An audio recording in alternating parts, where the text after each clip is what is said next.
வணக்கம். இப்பதிவினை முதற்தடவை பார்ப்பவர்கள் அல்லது ஏற்கனவே பார்க்க தவறியவர்கள் சப்ஸ்கிரைப் பண்ணி பார்க்கும்படி தயவுடன் கேட்டுக்கொள்ளுகிறேன். தத்துவங்கள்.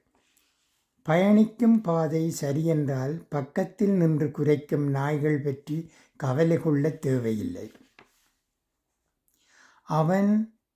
எவன் ஒருவன் தன்மீது வீசப்படும் கற்களைக் கொண்டே தனக்கான கோபுரத்தை நிர்மாணித்துக் கொள்கிறானோ அவனே சாதுரியமானவன்.